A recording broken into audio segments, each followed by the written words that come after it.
What's good, scholars? It's your girl Gabby, and I am back with another video. First things first, before I jump into my content, if you are not a part of the graduating class, I have no clue what you are doing. Go ahead and join the family. Right now, all you gotta do is click that subscribe button. It only takes like a half a second. And then after you click the subscribe button, hit that bell, okay? So you can get all the notifications when I drop something new. All right. Also, I do want to let y'all know, let's take a moment here. Let's pause, okay? Because your girl got her hair done. All right. I feel like, I'm back. I can stop walking around looking like Frederick Douglass by the head. All I need is my eyebrows done, and your girl's going to be back in commission. Okay? I'm ready.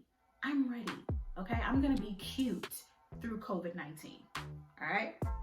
Okay, guys, so let's go ahead and jump right in. First things first, congratulations to the class of 2020. If it had not been for this pandemic, many of you would be getting ready for graduation or actually have already walked across the stage in the past few weekends. So I do want to say congratulations to my high school graduates as well as my college graduates. But this video is more aimed at my high school graduates. Most of you have already gone through your college decision. You've chosen, you let everybody know. Congratulations on that as well.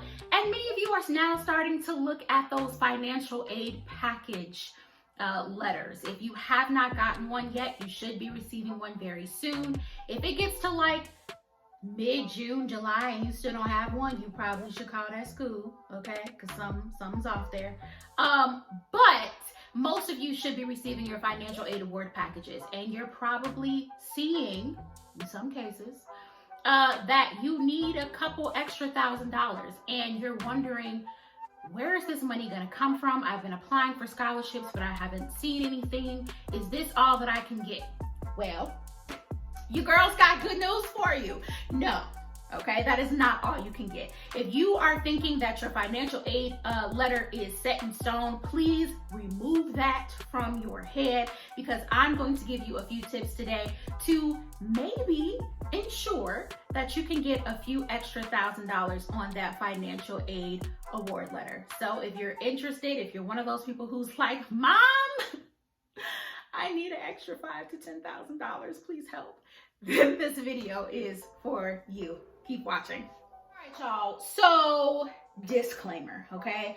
I am not saying that the tips that I'm going to give you today are going to automatically equal $5,000 to $10,000 on your financial aid letter. That's not what I'm saying at all. But nothing leads to failure but to try, right? So try. Use these tips. See what your school says, and you may be lucky enough to get that deficit that you have met.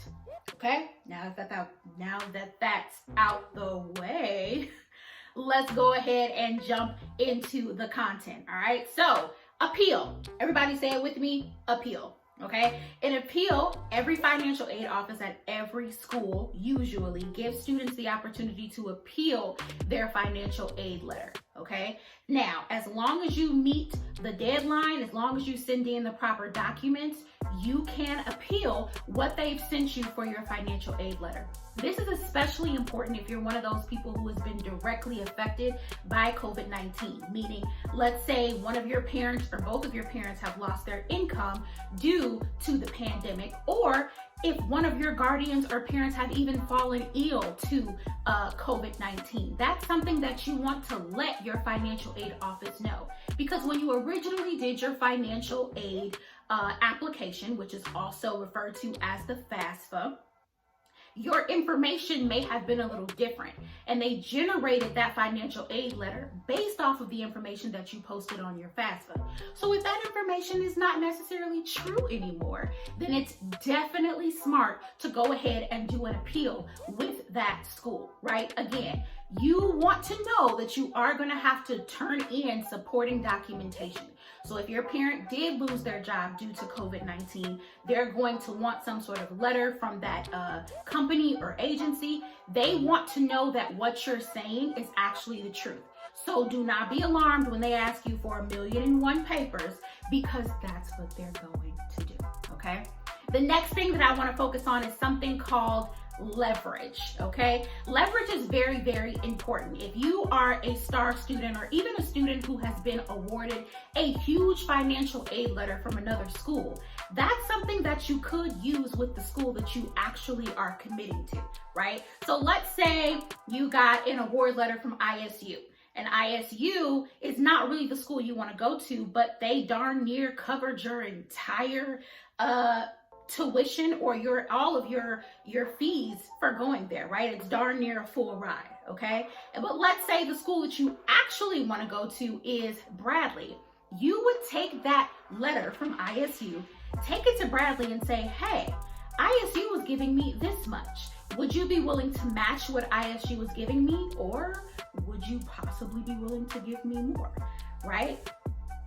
Depending on the school, depending on the funds that they have, depending on the financial aid office, they may be able to actually match what ISU is giving you so that you can actually go to the school that you want to go to. Now, I know this may seem like few and far between, but it actually works for some students. So do not rule out the power of leverage, all right? Okay, so after learning about appeal and leverage, going into those processes, here are a few tips that you probably should use. Number one, you have to know what you're talking about. And what I mean by that is, if you look at your financial aid letter and you do not know how much exactly you need, that's a problem. Do not appeal, do not try to leverage without knowing how much money you actually need to be able to go to that school. You've got to know your stuff when it comes to appealing and using leverage. Next thing, do not be afraid, guys, to do the legwork and make connections with the people in the financial aid office and especially the director. Why do I say the director? The director has something called professional judgment, right? Professional judgment means if they see your name come across their desk, they read through your information, they see what your issues are, they have the power to say, grant them the money that they need so they can come here, right? But if that financial aid director doesn't know you, you haven't made an effort to stick your head out there and say, hey, I'm Gabby Dillon, I graduated from here and I want to go to this school because, then you may have some issues getting those extra $1,000. So do not be afraid to put yourself out there, ask questions, and become kind of like a household name in your financial aid office. And my last tip for you is to be kind, guys. Being kind to people who work in these types of positions go a long way. Yes, this is very, very different times. Everything's pretty much uncertain and up in the air. So if you're feeling that, then you better believe that the people who are working in these financial aid offices are also feeling that. So be kind. That goes a long way. You never know. You could talk to your financial aid coordinator and they may go back to the financial aid director and say, hey, that girl Gabby, she's been really nice. Every time that I talk to her, she's so polite. Go ahead. I think that you should give her what she needs, right? So make sure that you are being kind. And last thing, and I may make a longer video about this, but do not go into fight or flight mode. What I mean by that is a lot of times when we want to do something and we know that we don't have the funds or the resources or the means to do it, we tend to make very stupid decisions, for a lack of better words, based off of us wanting to be able to go and do, right? Make sure that you are still making educated and smart decisions when it comes to going away to school. Like I said, I may make a larger video on that and talk more about what that may look like. But if you're talking about taking out a second mortgage or taking out a bank loan or whatever that may look like for you, you may want to take a step back and say, okay, am I in fight or flight mode? And do I have peace about this decision, right? One of the major things that I've learned about school and just life in general, life tip here, if you don't have peace about something, you probably should not be doing it. And I'm just keeping it funky, right? If your heart is all over the place, if your mind is all over the place, if you're up all night thinking about it, going back and forth, you don't have peace about it. So you probably should not be doing it. All right, guys, I wanted to make this very short, to the point, and give you all the information that you need.